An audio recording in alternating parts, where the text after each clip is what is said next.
Good afternoon. I would like to welcome you all to our university campus at Al Rihan, the Policy and Conflict Resolution Studies Center, BCRSC, and Faculty of Law at the AAUP jointly carrying out this activity with the aim of deepening the discussion and disseminating knowledge about this legal aspect of Palestinian question.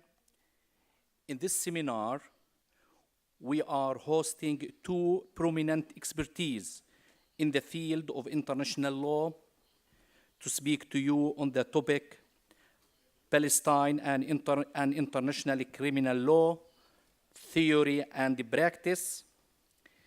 We are honored and pleased to host these two professors who are going to deliver their talks and the presentation in this very much professional and specialized aspect. It is part of BCRSC mission and vision is to positively interacting with local and national issues, and this activity should be understood in this context. I don't want to take much time.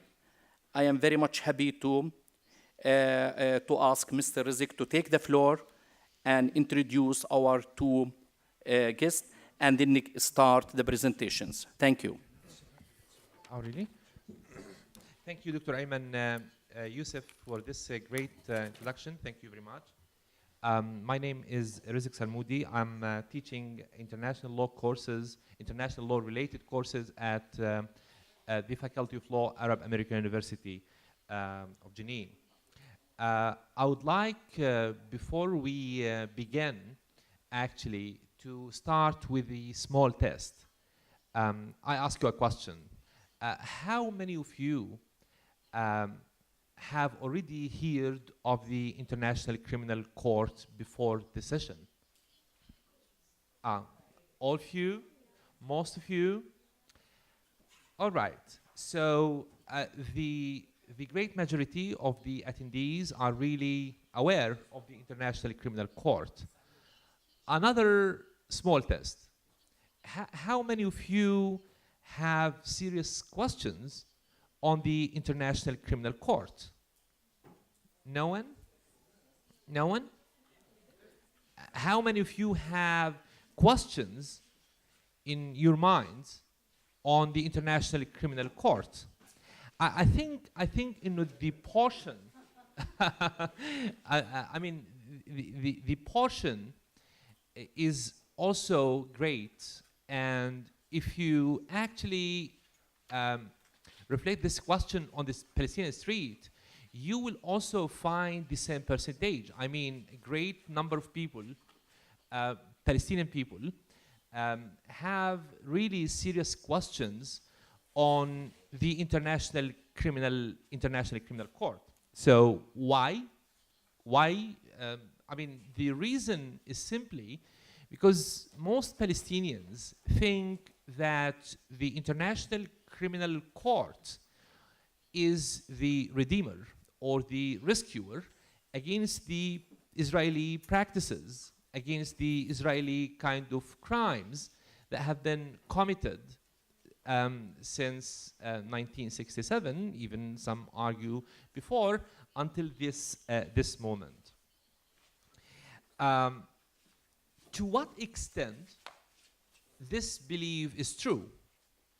To what extent our belief that the International Criminal Court is the rescuer of the Palestinian people or the redeemer of the Palestinian people is true? This actually will be the topic of this lecture, meaning, we will be presenting, or our two expertise will be presenting on international criminal law, and will be narrowing their presentation down to the International Criminal Court. So they will try to provide us with answers to some urgent questions, as we agreed in the minds of each of us, So this is really very important. In this context, I'm really thrilled that I have on my right Professor Max, and on my left Dr. Dermont, who are really distinguished professors of international law and more, particularly in international criminal law. So you have the great opportunity to hear directly from them. Another important thing that I have to remind you before we start, our time is very limited because both professors have commitments at 2:30 actually. Please make sure to understand what they have already said or what they presented. Make sure that you write your question, because we will leave the room for some questions, last 15 or 20 minutes. Write your question and we will name you here. There is a paper, there is a paper that will be sneaking to you throughout the lecture. Okay? I would like also to welcome Dr. Muayyad Hattab, the Dean of the Faculty of Law at An-Najah University. Dr.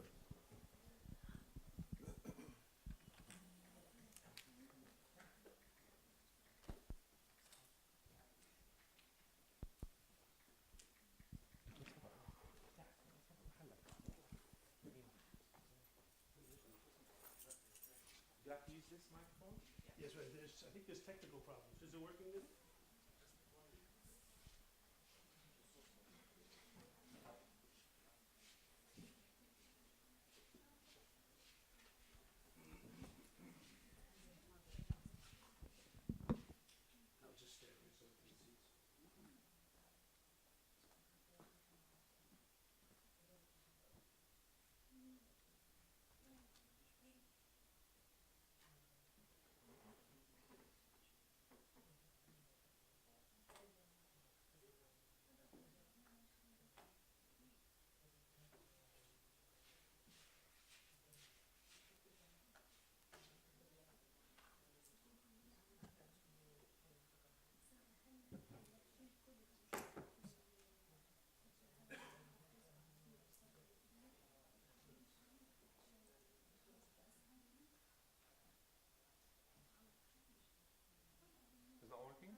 Problem. So, no, it's not the same picture here.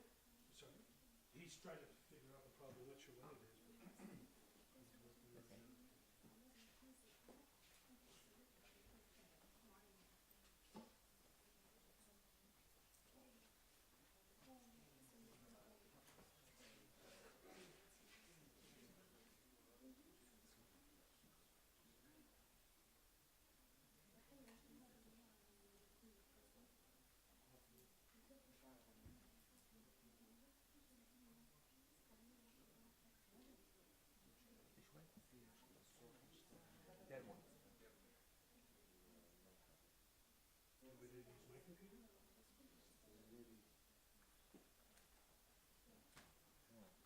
We're losing time, actually.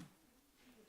your computer. Hey, but you can try my computer.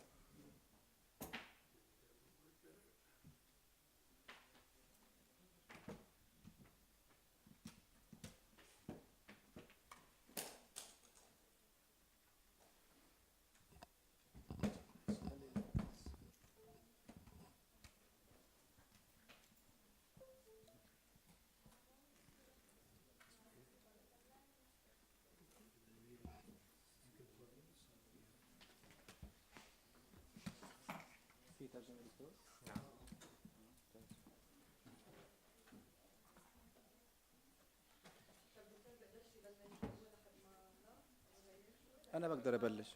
دكتور مؤيد ممكن يبلش. أول شيء مساء الخير للجميع. Good afternoon to everyone. في حدا anyone? Okay. مساء الخير للجميع. يشرفني يعني دعوة دكتور رزق لهذه الندوة اللي أعتقد إنه مهم جدا إحنا كفلسطينيين إن نستمع من الناس. Shall I speak in English? Okay. أعكس؟ أحكي بالعربي ولا بالإنجليزي؟ حدوا موقف. Okay. Good afternoon to everyone. it's my pleasure to be here among a scholar who are specialized in humanitarian and international law, especially in relation to Palestine. I think we all as Palestinians need to hear and to learn about the practicality of the IC, especially among many calls from Palestinians to try and approach the court. So I am very pleased to have such a lecture by the university, the Arab American University. And I would like to thank once more Dr. Ruzik for this invitation.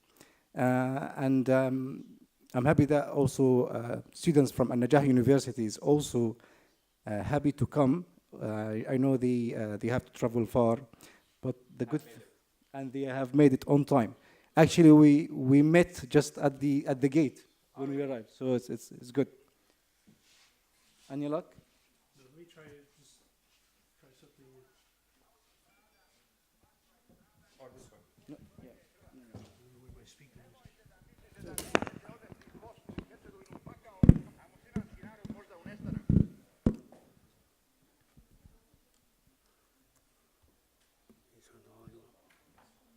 You cannot start without it? No.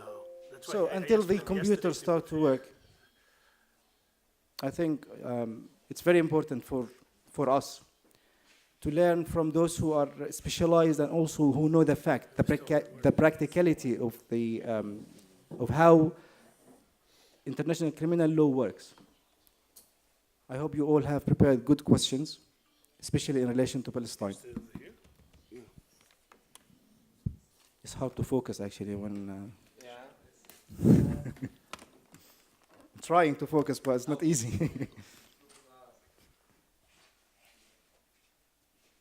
We all the time face some technical problems, so we have to live with these problems.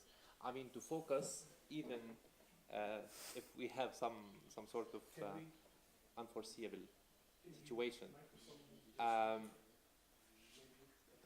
You cannot start it for you can. I'll just put the mic on. So, Yeah.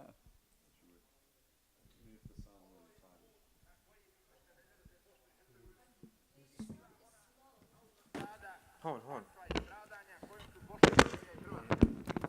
Nemojte da mislite da nećete odvesti Bosnu i Hercegovinu u pakao, a muslimanski narod možda u nestanak. Jer muslimanski narod ne može da se odbrani ako bude rat ovdje. We made it. success. Yeah. تفينا الضوء بس استاذ اوكي؟ في الضوء عشان نشوف Goodbye from me now. Okay, so I start to talk now? Or? So this, can you hear? This is a good illustration of international criminal law. We face lots of obstacles, lots of technical problems, but we always work through them because justice is so important to be our guiding star. So I'm going to talk about my work in the International Criminal Tribunal for the former Yugoslavia. That was the first court created after Nuremberg to continue the project of international criminal justice. And Max is going to pick up where the Yugoslav Tribunal left off and talk about the Rome Statute and the International Criminal Court. Okay, so let me begin. Before I can really tell you about, could we maybe turn the lights down of the screen a bit? Can we turn the lights? الضوء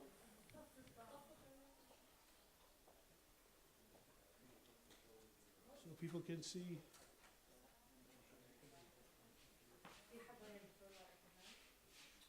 Or maybe the ones.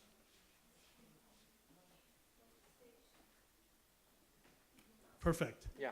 So after World War II, 6 different republics were kind of joined together in a federation called Yugoslavia. And they were held together. It was a multi-ethnic society. It was held together by this iron fist of Marshal Tito.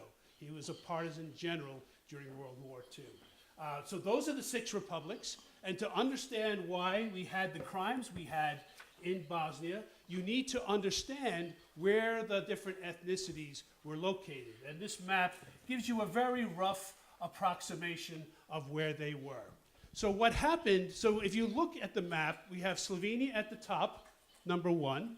We have Macedonia on the bottom, number 2. Then we have Croatia, number 5, and number 6, Bosnia and Herzegovina. My work focused mostly on perpetrators that were the leadership of Serbia against the Muslim population of Bosnia and Herzegovina. So those green circles, Bosnia-Herzegovina is quite a large country.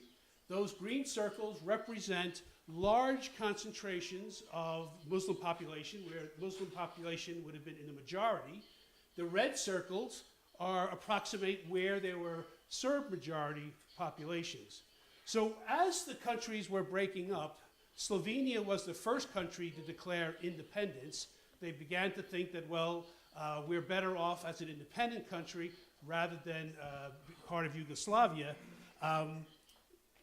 They were pretty much ethnically homogenous. They're all Slovene in Slovenia, pretty much. So there was a couple of days of conflict, but that was it.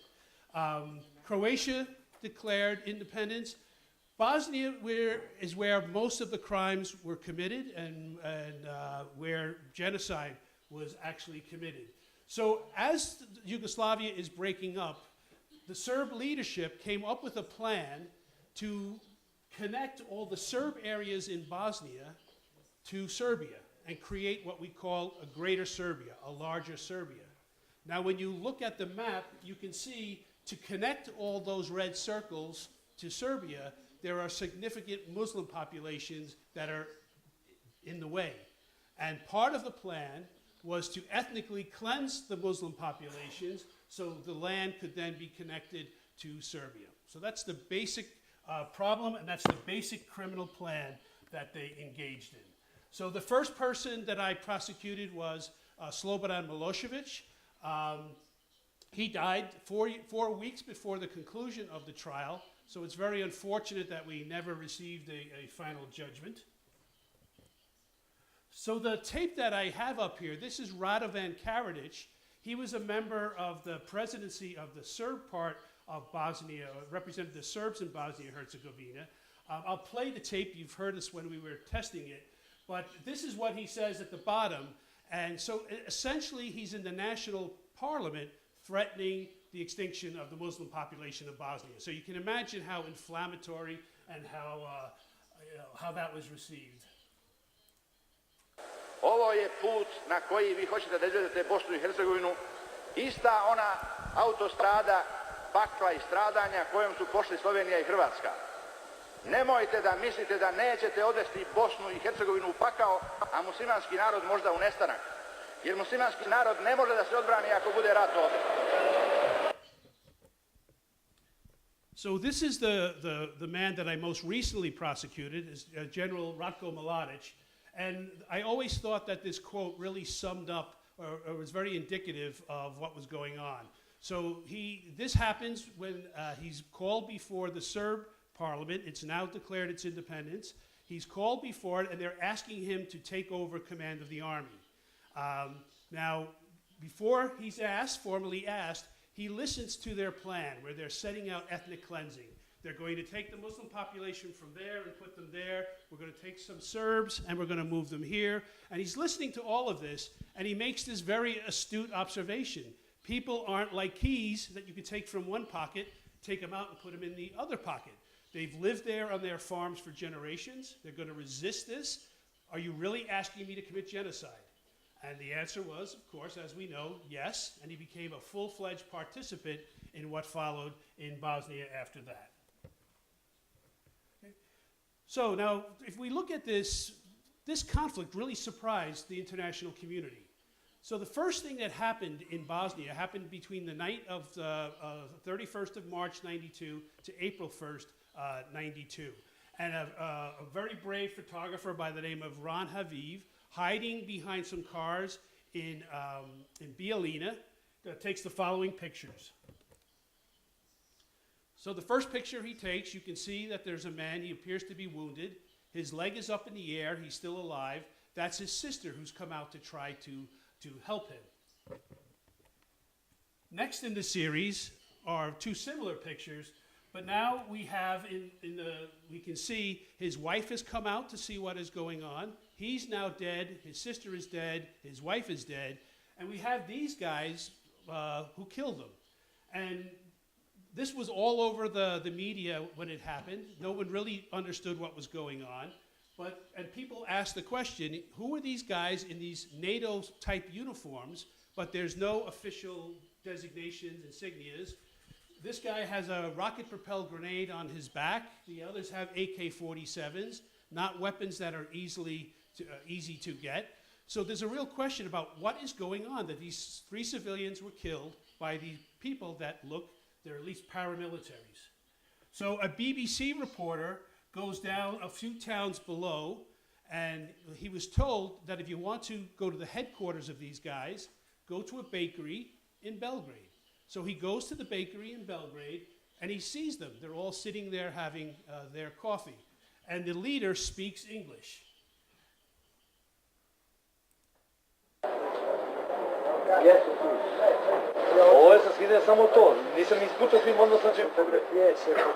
We don't take any more prisoners. We're going to kill every fascist soldier we catch. So you can imagine now in the United Nations, when you hear this person, we're not sure who he is still, saying that he's going to commit war crimes. Every soldier he catches, he's going to kill. Direct and obvious violation of the Geneva Conventions. So again, concern is building in New York. The reporter then goes back to Zvornik, it's a town in Bosnia, and he's able to film what's going on.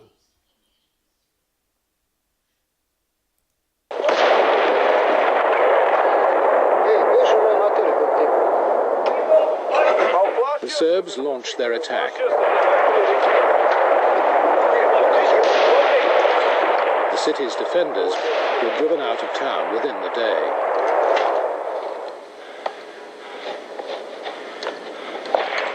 Da li stalno ti priča o nekim zelenim beretkama, just? Jel' tako ljudi? Zeleno ili crno? Evo imam je na glavi, ko se... Ja iz Bratovca moram... A da imaju beretke, pomogli bi nam. Ovdje se jedino puca. That day, a UN official was driving from Serbia to Bosnia. He was stopped just outside Zvornik. Me crucé con un vehículo del Comité Internacional de Cruz Roja que me dijeron no pases, tout le monde est fou, everybody's crazy. A paramilitary commander, proud of his work, let in a news crew. Here, the regime of terror is being established as military police try to identify the Muslims. Ja nisam pridružio. Jel uzeo vaše podatke? Evo, uzimam sad. I Nerina. Ne treba njih Y era un grado de tensión absolutamente terrible. Y en una de las curvas, antes de ser detenidos, patinamos. El coche se deslizó sobre sangre. Sobre todo había un fuego de artillería muy importante que venía del lado serbio del Drina. Y yo vi incluso el humo que salía de las explosiones que hacen los cañones cuando salen los proyectiles en el lado serbio.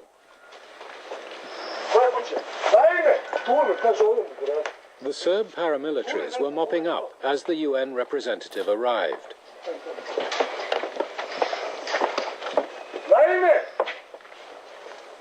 Hajde iziđi bre! Neće niko ništa! Dvojica li kuću u kući? Hodi ovamo!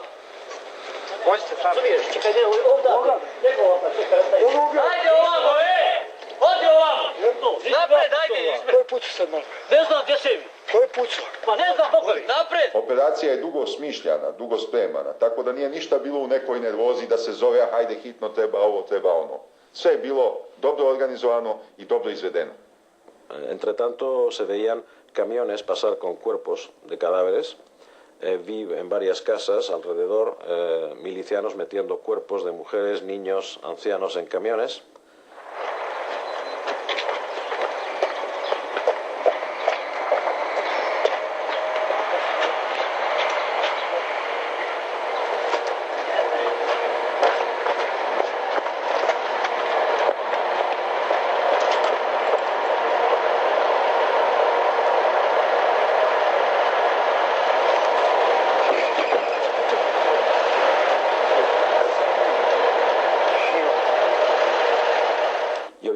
4 o 5 camiones con cadáveres.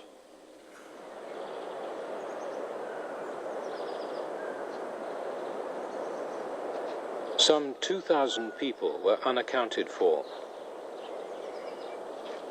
Nobody knows how many of them were executed on the spot, or how many were sent to concentration camps, where the murder continued.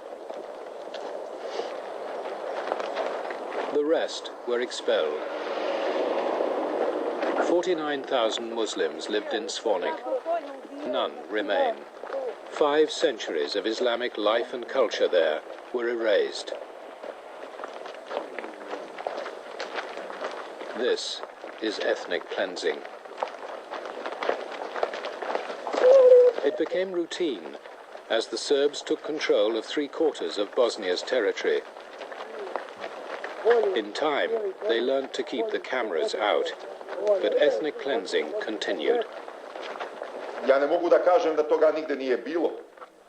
To je nekada više organizovano ovde u Beogradu. There is no one who can believe what is mentioned as a organized genocide, even organized from Belgrade and even organized by me. It's really out of consideration. I tada je svaki put direktno Milošević tražio da se upućuju. Just to make the point that there were victims of all ethnicities and there were serious perpetrators of all ethnicities. Again, you're getting only part of the view because I was prosecuting Serbs who committed crimes against Muslims. There's also the siege of Sarajevo. This is just a picture of a crime scene where an 11-year-old boy crossing the street with his mother. In the winter, it was under siege. Nothing was allowed into the city. He's dressed in a purple bathrobe, as you can see, to try to stay warm, and a sniper shot him in the head. You can see we had investigators take pictures of where the sniper shot from, and this is the view from the sniper's nest. You can see it is so close, it is just impossible to think that a sniper could have looked at that 11-year-old boy in a purple bathrobe and thought that he was a soldier. Okay, so serious crimes committed there. And then, of course, we had these concentration camps that reminded the world of pictures that we saw about the Holocaust, about Nazi Germany. So the world is getting really concerned. After what happened in the Holocaust, the world promised itself there would never, ever be another genocide. And here we are. It seems to be a genocide underway on European soil. So great concern at the UN.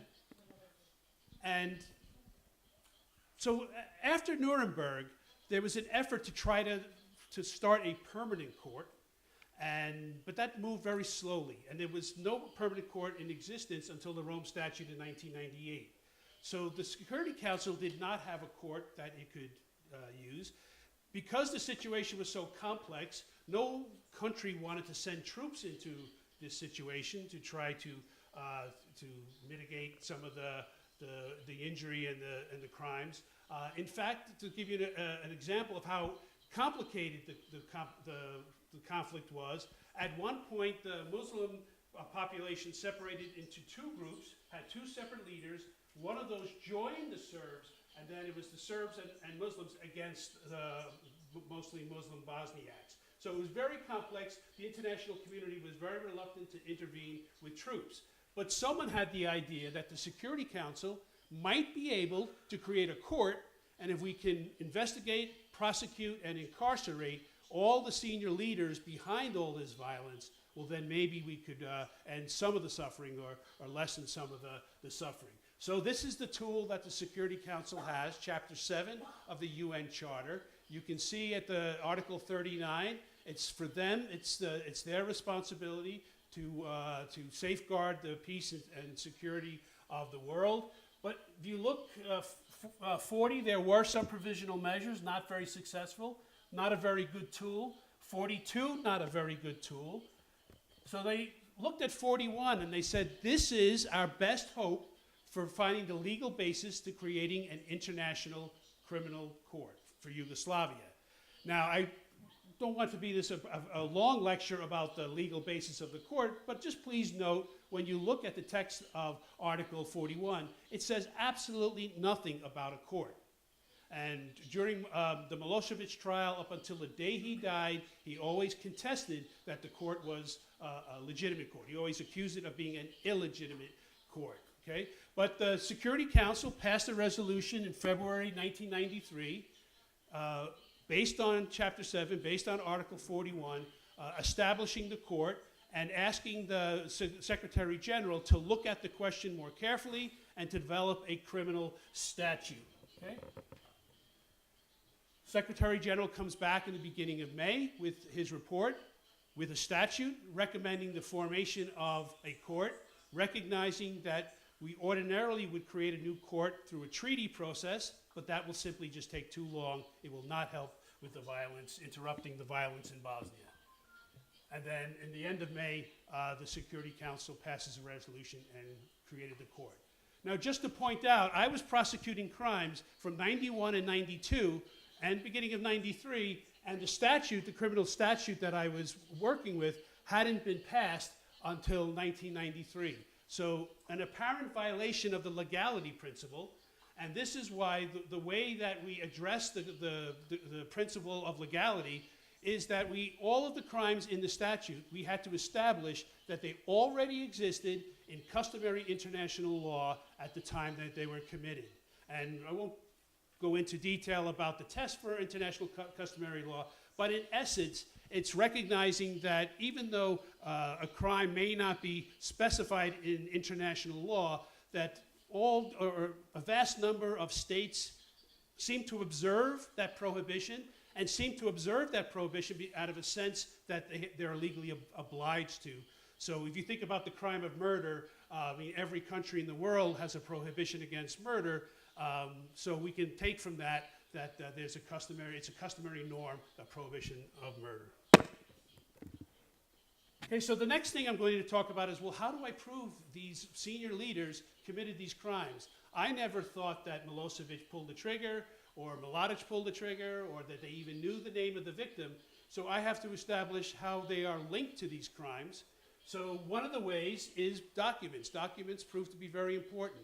That video I showed you on Zvornik, when Arkan's men went to Zvornik, they were put up in hotels. And this is their hotel bill, and it's stamped by the government, saying it'll be taken care of by the government. So establishing a relationship between these perpetrators and the leadership.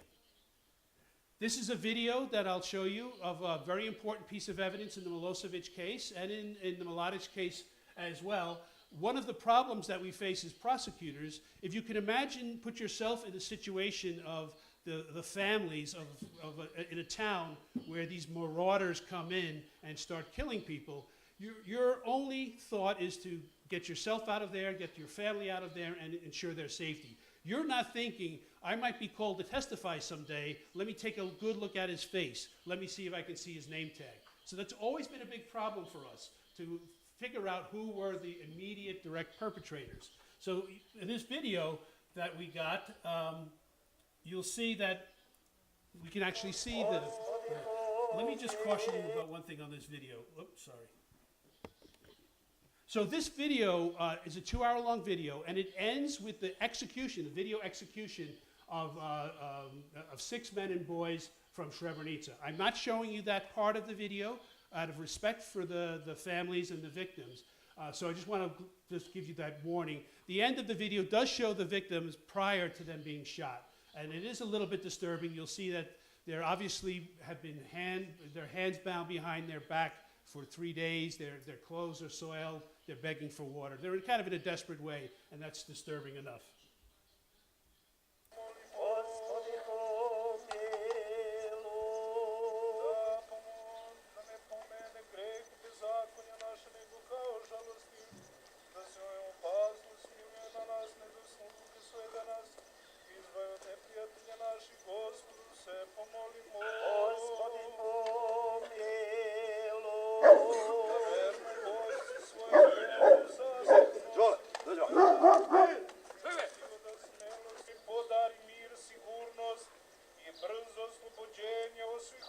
We were able to identify every person that you see here. And one of the people in this video actually we persuaded, we thought we could cooperate, had us a cooperating witness. So he testified with the lead. This gentleman here.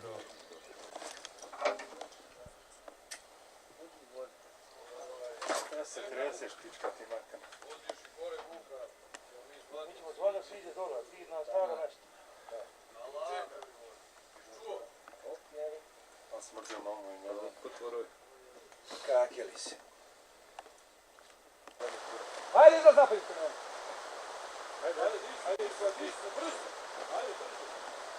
Hajde vamo, sedite u stranu. Tamo, da. Sedi tamo, snagaj se tamo za tu. Tamo, bravo, i sedi tamo. Brzo! Ovako, klanjaj pičkama. Brže! Brže! The boy in the green jersey is 15 years old. He's the youngest. Opa! Tamo! Kad si Srbe ubio, nisi čekao pička. Gleda dole! Zemlju dao. Lez dole! Ovako, pruži. I ova dvojica, pruži. Ti nek reći, pruži dole. Hajde. Tako. Zekan! A ništa, bojicu ćemo ubiti. Čeporicu ćemo... Da, nisi nikad! So just to tell you what you've seen, so when Mladic gave the order to kill 7,000 to 8,000 men and boys out of Srebrenica, if you think about it, it's a really big logistical problem. What do you do with 7,000 to 8,000 corpses? So someone had the idea that let's break some of the men and boys in small groups, bring them towards the confrontation line where there was active conflict, and let's kill them there. And hopefully they'll be mistaken for just combat casualties. So that's what's happening here. These 3 men and 3 boys have been taken to a place called Turnovo, and they were brought, and they're taken from here. They're walked up close to the confrontation line. The wire is taken off their back of their hands, and then they're shot in the back. So from this tape, we're able to find the location of the bodies, where it happened. We were able to get good stills of their faces and go into the refugee community, able to actually identify the families. Ultimately, we did DNA evidence. So the tape provided an awful lot of information about direct crimes, and particularly a crime as important as Srebrenica. This was another video. So now how do I connect that to the senior leadership? So those guys, after the war ended, Milosevic had a real problem. They were psychopathic murderers, and they were all coming back to Serbia. So what was he going to do with these people? And so he created them into a special police force and gave them a special building. This is the dedication of the building. To give you an indication of how these guys were, how wild they were, when you see Milosevic is greeted by one of them salutes him. A couple of years later, that man actually assassinated the prime minister of Serbia. So they were a real atrocious bunch.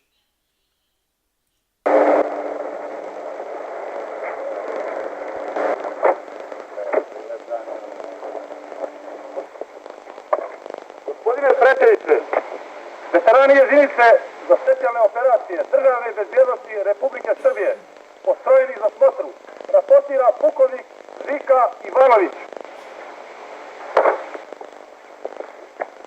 Bravo, Ivan. Gospodine predsjedniče, dozvolite mi da vam predstavim cijele veterane jedinice. Gospodine predsjedniče, pukovnik Božović Radovita. Bravo, Radovita. Pitao sam ove svoje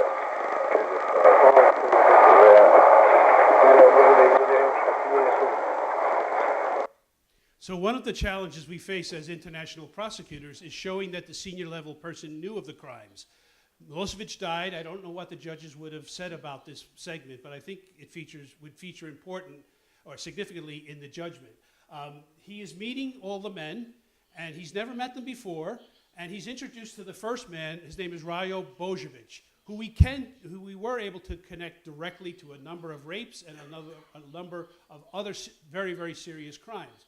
Well, as Milosevic is introduced to him, Milosevic says, "Oh, Božović, I recognize that name. I read all the reports that you sent." So showing that he read enough of the reports that he recognized his name, and it shows that he was aware of what Božović was doing and that he was in Bosnia. Okay? The last thing that I'm going to show you regarding the kind of evidence is the evidence of the victims. And certainly as a lawyer, my greatest privilege has always been to work with these victims who have suffered terribly, but have such a determination that the truth comes out about the injustices that they suffered. I'm going to show you a short excerpt of the first witness in the Mladić case. I chose him as a witness. The crimes occurred when he was about 13. He came to the United States as a refugee. He speaks perfect English. He's now works in a grocery store out in the Midwest. I picked him because you'll hear his evidence is very compelling, because it was like a mini Srebrenica. Srebrenica happened at the end of the war. This is at the very beginning. And because he could speak English and communicate with the judges directly. So I'll play that for you. And the prosecutor is my colleague, Camille Bibles, who's now a judge out in Arizona.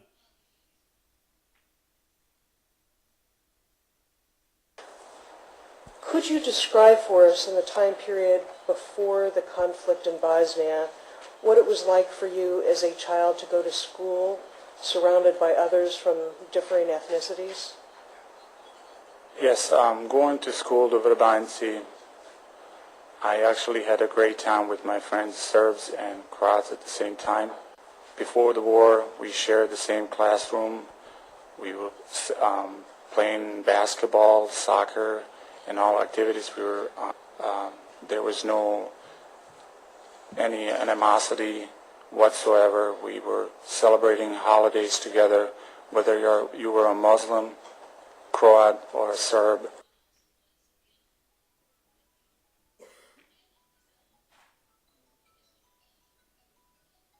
I just remember my second day being there, that I've noticed my dad had a conversation with my mom to take me away with him instead of going and with mom. I approached my mom, and he hugged my mom and kissed her and told her that if I ever done anything to you in the past or during our marriage time, if I did any harm to you, I want you to forgive me. Because this is a long path, long way to go. We don't know what's going to happen. There's a lot of people traveling. I want you to forgive me in any way. And I remember my mom kind of pushed him. She said, "Don't say that." You'll survive.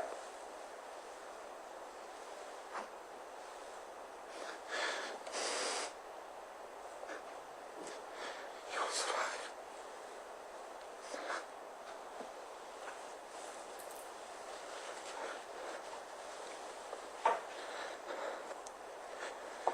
Your Honor. Take your time, Mr. Pasic, and indicate to Ms. Bibles if you're ready to continue. Yeah, my mom told him, "Don't say that. You are gonna survive. Don't say that." And I remember I held my father's hand, and that's when we left. It was approximately 8 p.m. that night.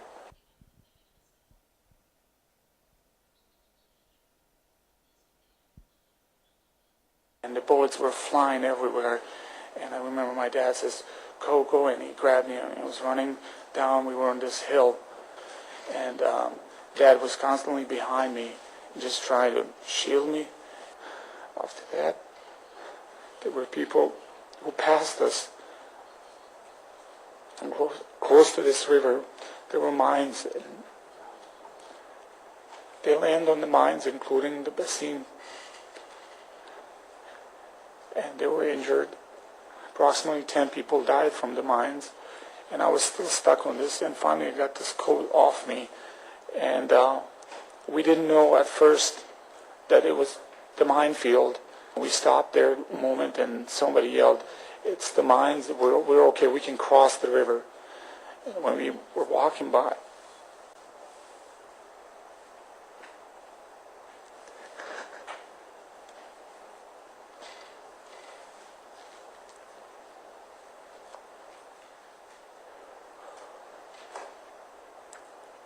I walked by, I saw Basim, his line was blown away. And he was crying and yelling, give me something, kill me or something. And my dad grabbed me and says, don't look. We were trying to jump over this river. To me it looked big, I don't know, but we had to jump over it to go on the other side. They were calling, and I remember Basim was saying, give me something, kill me. And I think they left him something later. When we were on the other side, we heard the gunshot. I think he killed himself.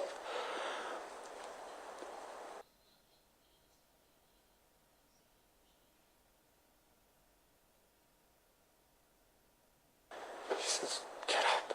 I said, no. Uncle insisted. He says, get up. You will survive.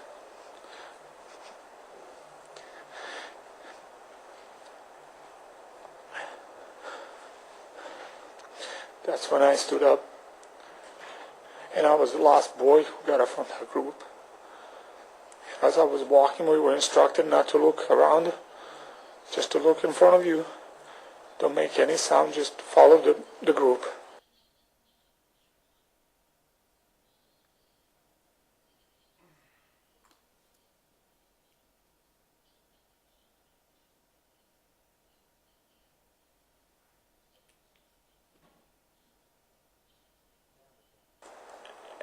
We started. I turned around. I remember, I'll never forget that. I looked up, and on my right, on the second floor, I see a hand. There was a hand. Wait, I didn't see the body, but there was a hand waved like this. And I see that hand in my dreams. At the end of his testimony, he made this kind of tearful plea to the audience, and we streamed the video for anyone who knew where his father and uncle might have been buried. And a couple of weeks later, we started receiving some tips from people who participated in these killings. One of them told us to go to a mine and dig, and when we did that, we found this mass grave that had over 530 bodies called Tomasicha. So hopefully that gives you an idea of our work at the tribunal. These are just some of the stats of the number of people that were brought before the court. We were fortunate. We have 0 fugitives. We were able to capture everyone and bring them to justice. There were lots of convictions. There were some acquittals, which I think you expect in an impartial and well-run and fair court. So I think we were generally looked at. There were some criticisms of us that we took too long and it cost too much. But I think generally we were looked at as a success story. I think it also kind of reinvigorated this desire to have a permanent court. And now Max is going to tell you the next chapter in the story of international justice about the International Criminal Court and the Rome Statute. Thank you very much. Yep. The floor is yours.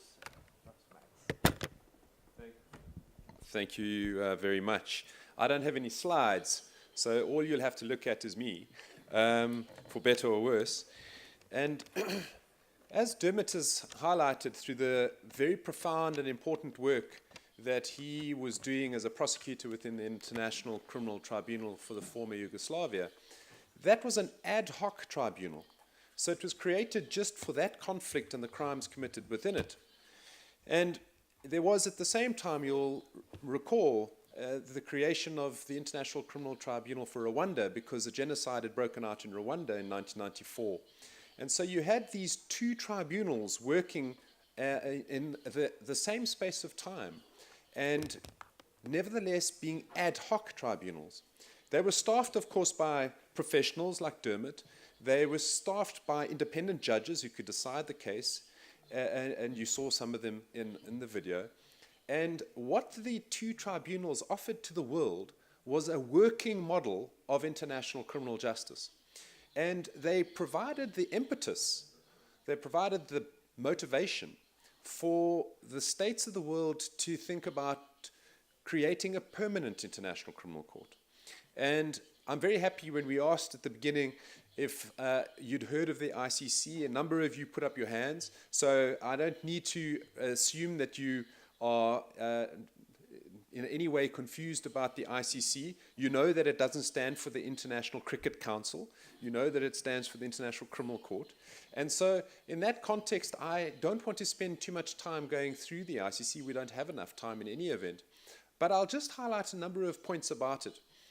The first, of course, is that after the Rome Statute of the ICC was drafted in the summer of 1998, it provided a statute for a permanent international criminal court, which would then be situated in The Hague, where it is today situated.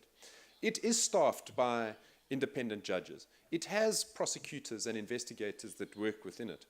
And it has begun to prosecute a number of cases. You'll know that it has already faced huge criticism because it's not done its work fast enough. And one of its biggest criticisms is that it's become a politicized court because its focus has been on African cases when there have been a number of other deserving cases which should have allowed for attention by that court. And I'll return to that criticism at the end of my talk because I think it has a particular relevance for Palestine. But the court, for all of the criticisms, is up and running, and it's working, and it stands as a permanent international criminal court. Now, you might then ask yourself, well, is it in any way relevant to Palestine? How could it be a Palestinian answer to some of the problems that, of course, have been besetting your people in this part of the world? And the question was, is it a redeemer? Can you regard the ICC as a redeemer? And I'm going to try and be positive and suggest that there is, at least in principle, there is the opportunity to see the ICC as a very important part of holding accountability and justice as standards against the Israelis for the crimes that have been committed. Now you'll know some of this, and again, we don't have enough time to go through it in any great detail, but you'll know that the ICC prosecutor announced the commencement of a preliminary examination into the situation in Palestine, and she did so on the 16th of January 2015. In addition to that, that was after, let me just say, that was after Palestine had become a member of the International Criminal Court through an Article 12 declaration. So the prosecutor, after that, decided on the 16th of January 2015 to commence what's known as a preliminary examination into the situation in Palestine. Separate to that, on the 15th of May this year, and I can't forget that date because it's my birthday, the state of Palestine then also referred the situation of its own accord to the prosecutor so that it would come before a pre-trial chamber of the ICC. So you have these two opportunities for the court to be interrogating what's going on as the situation of Palestine demands. Now, I just want to stress here that the standard for the prosecutor to meet in deciding whether the preliminary examination, which is what she has before her, can move to the next stage, which is a full-blown investigation. The standard is, under the statute, whether there is a reasonable basis to proceed. And it's, as you can see from that language, it's a reasonably low standard. It's not whether there's proof beyond reasonable doubt. That's for the trial and where the criminal responsibility will ultimately fall on any of the accused. At this stage, it's a much lower hurdle. It's whether there's a reasonable basis to proceed. And I'm going to speak to you now as a lawyer, and for those of you that are lawyers here, you'll see the line of thinking I'm following. For those of you that are not lawyers, I'll ask you just to think about this logically. And I'll ask you to answer the question, is there a reasonable basis to proceed? And I ask that question in light of the following facts. The first set of facts is that there is a mounting amount of evidence, a large number of reports that have been submitted to the prosecutor to convince her that the standard has been met. I can tell you that there are to date 32 of those reports, 32 monthly reports that have been submitted to the prosecutor detailing the types of crimes that have been committed. That's aside from the NGOs in the world that have submitted communications to the prosecutor, and that's aside from the prosecutor's office being obviously in the same breath provided with a huge amount of information by the international community, whether it's from the Security Council and its resolutions, through the General Assembly, through OCHA and other agencies within the United Nations. So one body of evidence that has been provided to the prosecutor now over this period of time includes all of these types of communications. That's the one thing. Separately from that, you will immediately see that from those investigations, from those communications, you will see a range of crimes that have been committed. And again, I don't need to patronize any of you in this room. You sit and live with these types of offenses. But included in those communications is a very clear tabulation of crimes which are obvious to anybody that comes to Palestine and sits and spends time here and who reads these reports. Of course, we know about settlements as a very detailed project of the Israeli government, and that's implemented in a manner which is akin to an apartheid or colonial style of occupation. Separately, you'll know, of course, of the crimes that are committed on a daily basis by the IDF, the crimes that are committed by settlers. These types of crimes all feature in these communications. And that's aside from the other types of crimes, the permits regime, the road system, the water system. These are the types of offenses which have been detailed in the communications. But again, I ask you to think about that standard, a reasonable basis to proceed. Aside from that body of communications and the evidence contained therein, I think it's also important, of course, to remind yourself that it's not just those types of communications that the prosecutor has to draw on.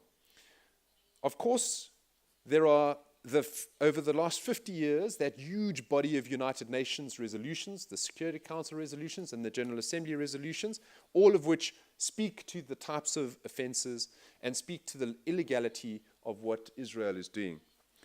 Separately, you'll know, of course, about the ICJ's advisory opinion on the wall, which is another important component for the prosecutor to draw on, and which provides an international independent account by the world's court of exactly what the difficulties are.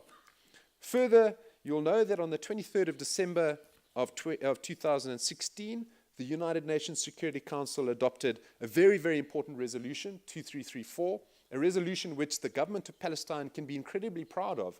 It was a resolution that was championed by the Ministry of Foreign Affairs, and which is a resolution which specifically has the Security Council declaring that the ongoing settlement project by Israel is obviously unlawful, and importantly, I'll quote, there is a demand by the Security Council that Israel immediately and completely cease all settlement activities in the occupied Palestinian territory, including East Jerusalem, and that it fully respect all of its legal obligations in this regard. The highest executive body of the United Nations makes that type of statement, and Israel, in the face of it, just continues. That is an example, of course, as evidence for a prosecutor of a state that is simply unwilling to listen to any form of international condemnation and will, in the face of very clear accounts of its illegality, continue to act illegally. And last but not least, and I'm speaking again, I'm asking you to think about this in the context of the prosecutor's job of deciding whether there's a reasonable basis to proceed. Very importantly, there is an opinion by Judge Meron, Theodore Meron, and it's a very important opinion that he's given now twice in his life. First of all, he gave it as a legal advisor. He was the legal advisor of the Israeli Ministry of Foreign Affairs, which he gave shortly after the Six-Day War on the 14th of September 1967. So he was an insider. He was a legal advisor to the Ministry of Foreign Affairs, and his legal opinion said way back then already that the establishment of civilian settlements in the occupied West Bank and other conquered territories violates the Fourth Geneva Convention related to the protection of victims of war. He's recently, last year, he's reaffirmed his view, and that's important because he's now no longer that young legal advisor that worked for the Israeli government. He's, in this context, giving this updated view of the situation, having become a judge of the International Criminal Tribunal for the former Yugoslavia, having become one of the world's most respected international lawyers, and this is what he said: on the 50th anniversary of the occupation. And I'm going to read it to you as a full quotation, because I think it's very powerful, by somebody who has traveled his whole life as a young legal advisor and now is coming to the twilight years of his life, an older man, and he's looking back at his life and he's saying the following things with the experience of being a judge of the International Criminal Tribunal. And he says this: "But if the continuation of the settlement project on the West Bank has met with practically universal rejection by the international community, it's not just because of its illegality under the Fourth Geneva Convention or under international humanitarian law more generally, nor is it only because by preventing the establishment of a contiguous and viable Palestinian territory, the settlement project frustrates any prospect of serious negotiations aimed at a two-state solution, and thus of reconciliation between the Israelis and the Palestinians." He ends his quotation like this, and I think it's very powerful. He says, "It is also because of the growing perception that individual Palestinians' human rights, as well as their rights under the Fourth Geneva Convention, are being violated, and that the colonization of territories populated by other peoples can no longer be accepted in our time." So, of course, there's a plethora of other bits of information and evidence that's before the prosecutor, but I return to my question, and I'm asking you to think about that in the context of the broader topic: is the International Criminal Court the potential redeemer? The standard is there a reasonable basis to proceed? In the face of this overwhelming evidence, in the face of these communications, in the face of the international condemnation by the highest bodies of the United Nations, in the face of internal Israeli advisors who now, as judges of the international tribunals, condemn what Israel is doing as something which cannot continue in our time, is it plausible to think that the prosecutor of the International Criminal Court could possibly say that that standard is not met? I would suggest to you that the answer is she cannot possibly say that. There has to be a decision made on the test that there is clearly overwhelming evidence that there is a reasonable basis to proceed. I can't guarantee you when or if she might conclude that. Nobody knows what's happening in the prosecutor's office. But as a lawyer, looking at the evidence, one can suggest that the standard has to be met. There are other good reasons why it's important that this court, the International Criminal Court, take on the Palestine case. And now I'm going to remind you of what I said earlier about the Africa criticism. Remember, one of the criticisms directed at the International Criminal Court is that it is a court which has been too focused on cases in Africa. In its 10 years of work, its cases have been almost exclusively African. And one of the criticisms that's highlighted is, why have you not gone after the obvious cases outside of Africa? And as many South Africans, and I'm a proud South African, have argued and written, have said, the most obvious case calling out for attention outside of Africa has to be the Palestinian case. And so this is a perfect opportunity for the court to show that, for all of those critics of it, it is indeed a court that's committed to independently following the evidence. It is a court that, yes, the political environment might be tough, but where the overwhelming demand for accountability screams out for justice, it will do its job. And it also, as a court, has the opportunity here to say to the community of international lawyers, to say to the community of diplomats, to say to the victims of these crimes, that we are a court that deserves to be taken seriously. No matter how much the Americans shout at us or the Israelis shout at us, we are a court which does our job where the evidence tells us it must do its job. And so, again, I'm not suggesting by any means that there is a decision around the corner. Nobody knows how much time this might take. One can also not predict that it will definitely be taken. But as a lawyer, and having looked at this evidence, I think there's at least a positive answer that ought to be given, and that quite realistically, if you look at the standard and you look at the evidence, surely it begs the question. Of course you've got to open an investigation in respect of these crimes. Is it the redeemer of Palestine? That's, I think, not the answer, no. I think there is a much greater difficulty in trying to redeem this situation that you find yourselves in, and it's going to require much more than just the International Criminal Court. But would it be a very important component? Well, right now it seems to me it's the last effort, the last chance at accountability. It's the last chance of being able to say that this conduct is truly, as Judge Meron said, not acceptable in our time. And so in that respect, one can hope that it performs that job as one small component of ensuring that there is indeed justice for the types of crimes that Palestinians have been subjected to for far too long. Thank you very much.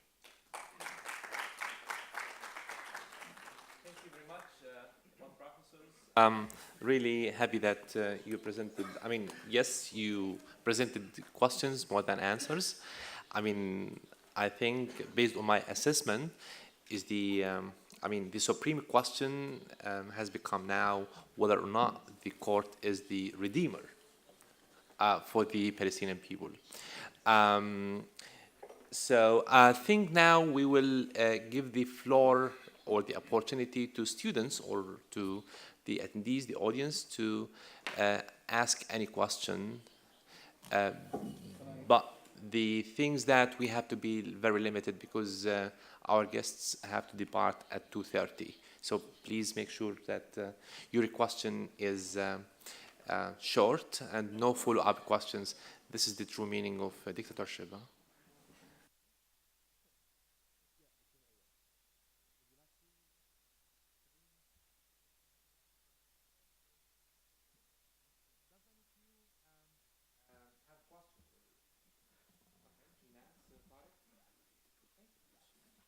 Najah University, anyone? Okay, good. Two questions from, three questions. One from a postgraduate student, another one from the Faculty of Law at American University, and the third question from a student from Najah University. Okay, that will be justice. I would like to make a few comments. Okay, go ahead. I just trying to summarize quickly what we've just heard so far from both our guests and lecturers.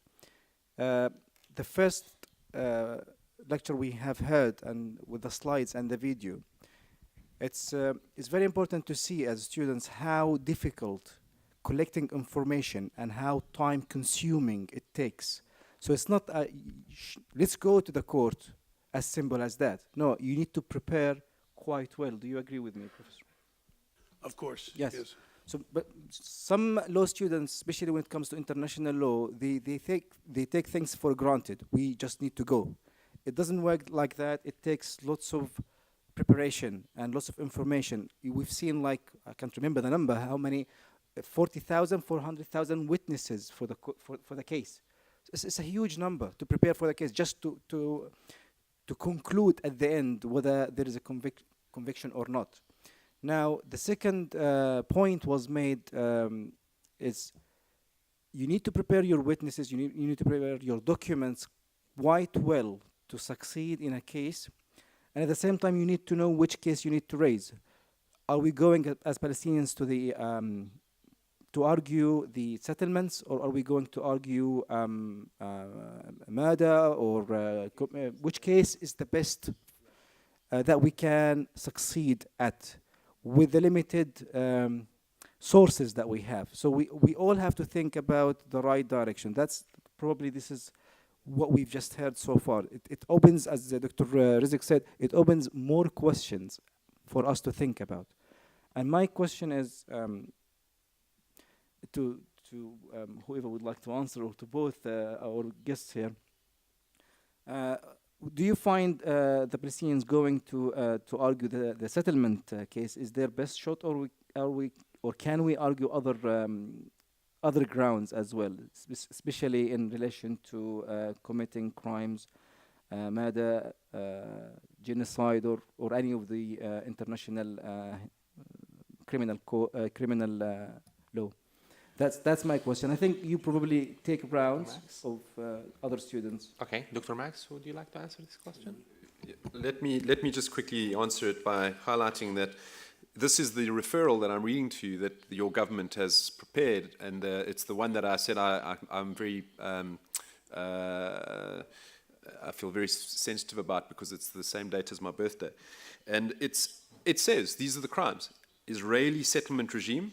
The referral also highlights categories of war crimes and crimes against humanity, including unlawful appropriation and destruction of properties, in crimes involving forcible transfer of Palestinians, including by means of violence, compulsion, duress, crimes involving the unlawful transfer of the Israeli occupying powers population into the OTP, crimes involving murder and unlawful attacks on civilians, including through excessive use of force and unlawful killing of Palestinians, including demonstrators, crimes involving torture, cruel and inhuman treatment, crimes involving persecution, including the grave, widespread and systematic denial or violation of basic human rights, including resulting in or intended to achieve the deportation or forcible transfer of the Palestinian population, and last but not least, the crimes involving the establishment of a system of apartheid, based in particular on the adoption of discriminatory laws, policies and practices, and the commission of inhuman acts intended to establish an institutionalized regime of separation.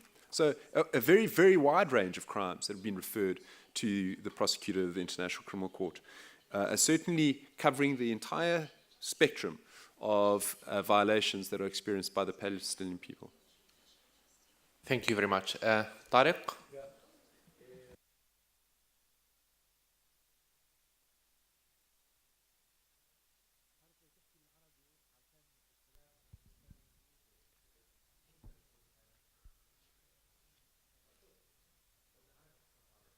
اوكي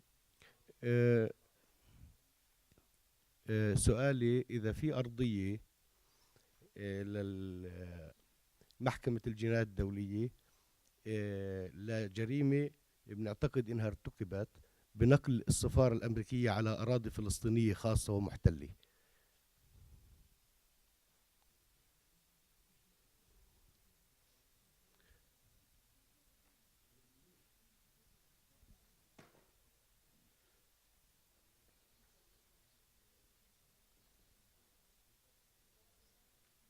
واضح السؤال؟ إذا إدارة الرئيس بوش أو الرئيس ترامب ارتكبت جريمة في نقل السفارة الأمريكية It's clear. It's clear to them. They're just thinking of the answer. I mean, I hate to disappoint you, but I'm just a very, very careful lawyer, and I don't express opinions unless I've really studied them. I mean, clearly, it's against numerous UN Security Council resolutions, General Assembly resolutions. So I think every scholar, every lawyer looks at it, and it's certainly problematic, but I certainly wouldn't want to pronounce. I just don't, I'm not comfortable until I really study something and I can really put all my footnotes in to make a blanket statement. You see the difference between lawyers and lecturers. We always give our opinion, but they are very careful to do that. But we have to be careful. We're talking about violation against international law. We're not, when it comes to Jerusalem, and it's not the matter of criminal law. Yeah. So we had. No, but I think Tariq was asking whether or not we can consider the relocation of the embassy as a crime that falls within the jurisdiction of the International Criminal Court. This was the question, actually. And directly, I think it's not. I don't know. I think in many respects, the answer to that is now going to be asked of the International Court of Justice. As you know, there's been a case filed before the ICJ, and so that there is a dispute about it, there's no debate. That it seems to be in violation of international law, there's no debate, it seems to be, because Palestine has brought the case. And as you'll know, there's been a very significant attempt to try and stop the case from going to the ICJ on the basis of admissibility and jurisdiction, which seems to me to indicate, and again, I'm not going to suggest anything conclusively, but it seems to me to indicate that the Americans are concerned about the case. They don't want it to go to the merits. They prefer for it to get knocked out earlier. All of this, I think, highlights that these types of activities are hugely controversial precisely because they've already been declared to be unlawful at the level of international law through the United Nations.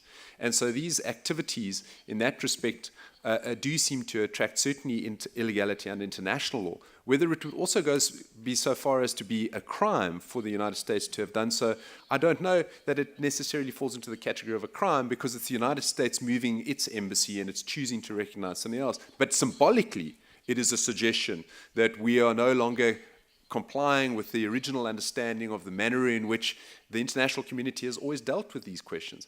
And that, I think, ultimately falls within the same contextual side of the debates around occupation and whether it's unlawful and the manner of occupation. But as I say, I think these are the types of topics best left for the International Court of Justice.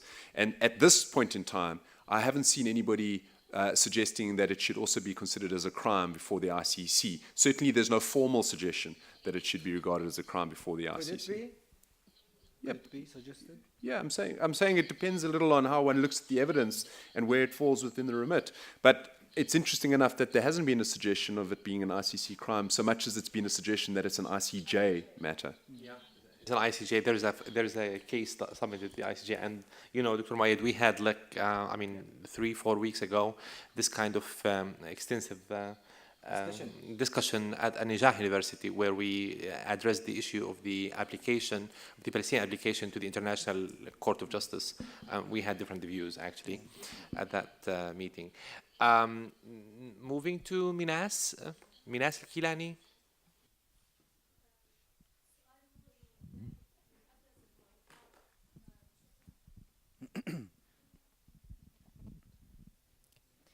إنه من أبرز المعيقات اللي بتخص الحالة الفلسطينية هي المادة 16 من ميثاق روما اللي بتعطي الحق لمجلس الأمن إنه تجديد هذا الطلب، وبناء عليه إنه لا تستطيع المحكمة السير في أي شكوى أو مقاضاة، بل تجميدها يعني تجميد ذلك لفترة 12 شهر قابلة للتجديد. ومما لا شك فيه إنه الدول العظمى في مجلس الأمن هي منحازة لإسرائيل، وبالتالي ستعمل على تعطيل المحاكمة من خلال طلب التأجيل. فإحنا كفلسطينيين في المحكمة الجنائية الدولية، إيش هو المخرج القانوني اللي ممكن إنه إحنا نستخدمه لنتخطى هاي المادة 16؟ Thank you, Minas. So Minas is referring to the deferral, the kind of power given to the Security Council by the Rome Statute. This is a kind of win-win game between the Security Council and the International Criminal Court. So she's asking whether this is a kind of imbalancing or giving the 5 permanent member states of the Security Council a great power over the courts, or something like this. Yeah, to defer the action of the court for 12 months that can be renewed without any kind of limitations on the time. So it can be also. Sure. I mean, I don't know how many of you know about Article 16 as lawyers, but the Rome Statute has a mechanism built into it in Article 16 which allows the Security Council to look at a particular situation that is before the International Criminal Court and to decide that it is not in the interests of peace and security, that's the test for the Security Council, for the situation to continue being investigated or prosecuted by the International Criminal Court for a period of up to 12 months and then renewable thereafter. And so it's a very powerful power, as you suggested, and it does allow the permanent members of the Security Council a very significant opportunity to put the brake on any type of investigation or prosecution. Now, the original idea behind this, the Article 16 power, in fact, was motivated by my country, South Africa, in Rome, because they were worried we'd just come out of a conflict. We'd not had a violent conflict, but we'd managed to secure a peace where we were drafting a constitution with Nelson Mandela's help. And the idea was, well, we wouldn't have wanted, at the time that we were trying to finalize the peace as South Africans, to have had some international criminal court starting to prosecute the people that were engaged at the table, because it might have disrupted the peace process. And so it was suggested that there should be a mechanism built into the statute which allows, in those types of deserving cases, for the International Criminal Court to step away and let the parties try and find a peace. And so that was the original motivation. But of course, you're right, that because the permanent members are within the Security Council, there's very significant power for them to try and stop an investigation, either in respect of themselves and their troops, or to do so as a proxy for one or other of their states, their friends. And so the debate arises, would the United States, for instance, let's say the prosecutor of the ICC does decide, like a good lawyer, on the evidence that there is a case to open for an investigation in respect to Palestine, would there be then a move by, for instance, the United States to use Article 16 to say, well, we don't want that to continue. We want to stop that investigation. That is something that potentially could arise in the future. And of course, you've now also heard more recently that Bolton, who is the National Security Advisor of the United States, has recently given a speech very, very, very critical of the International Criminal Court and threatening that the United States will use its powers in this fashion. Two very quick points. Immediately, the difficulty will be that the United States will have to convince all of the members of the Security Council, including the other permanent members, that it would be in the interests of peace and security to stop that type of investigation. And the problem is that nobody knows what the Kushner peace plan looks like. There's no real suggestion that there's a peace process that's in any way meaningfully continuing right now. So they'd have quite a tough task in showing that the peace process is so important and is about to do such good work that an International Criminal Court investigation should be put on hold. So that's the one point. The other point is that right now there is a very significant sense that the only mechanism by which you can actually get people to speak meaningfully again and perhaps to reinvigorate the peace process is by saying that these violations have to stop. And the only way that Israel can be stopped is by virtue of a real threat of accountability by the ICC. And so most other states, and I suggest that this might certainly be true in the Security Council, would be very concerned to stop the ICC from doing its job if that is the only thing that's going to get the Israelis to stop doing what they're doing. Because as we've seen, even the Security Council resolutions that are passed are simply ignored.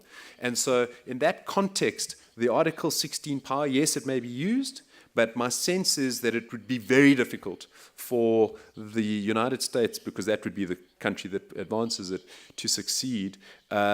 It's not to say that it can never. I don't ever give any guarantees in life or law, but I sense that it would be quite difficult for it to get it right. Thank you very much. The student from Najah, Stell. Yeah, we have to have a question from Najah. Yeah, you choose one. Okay. Would you like to ask a question? Yeah, بس بعد النجاح مباشرة دكتورة. السلام عليكم. اسمي أمين جياب، طالب في جامعة النجاح. ذكرت بحضرتكم إنه في انتقادات وجهت على محكمة الجنائية الدولية في كونها أنها مسيسة. ما معنى ذلك بشكل واضح؟ وهل في ذلك تأثير على فلسطين؟ يعني في ضغوطات بتصير على المدعي العام أو على القضاة؟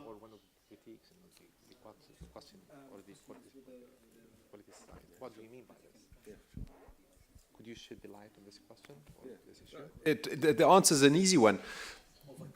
The International Criminal Court has been politicized because the cases it has chosen so far have been cases in one continent only, in Africa. And there have been a number of other cases, of course, which have called out for its attention, but where the court hasn't opened an investigation. Afghanistan, for example. Why hasn't it opened an investigation into the crimes committed by American and British troops in Afghanistan? It's taken 10 years for it to investigate, to consider the preliminary examination, but it hasn't opened the investigation yet. And those that are African states, within the space of 2 weeks, an investigation was opened into the crimes committed in Libya. In the space of a month, an investigation was opened in respect to the Central African Republic. So why the different treatment? And so the answer by many is that the court is going after states which are weak and African and that they don't have political clout within the United Nations system, so that the court can show that it's doing this good international criminal justice work. But in truth, it's not an international criminal court until it starts doing its work internationally. It must go after cases in Afghanistan and other places, and as I've suggested, Palestine is the obvious place for the court to show that it is not a political animal and that it does do its job where the evidence demands that it should do its job. Thank you very much. Last comment by Dr. Dalal.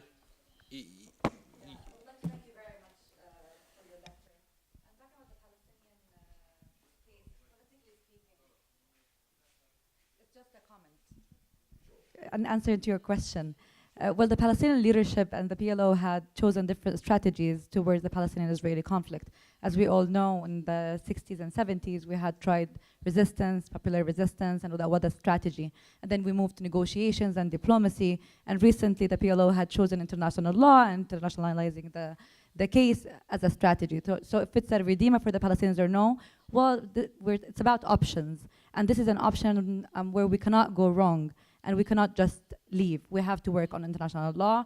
I mean, we need to work on our human rights, civil rights, and the daily practices that we witness by the Israeli occupation, what's happening in Khan al-Ahmar and all the other different Area C communities, the forcible transfer, which is becoming more systematic, of course resonates to a war crime.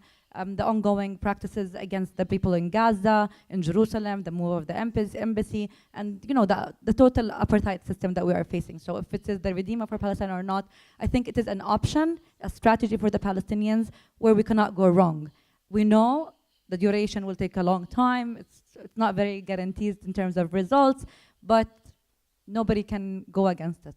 Thank you. I would like to hear your opinion about Article 16, the question which was raised earlier. On the deferral issue. UN referral, whether UN can stop.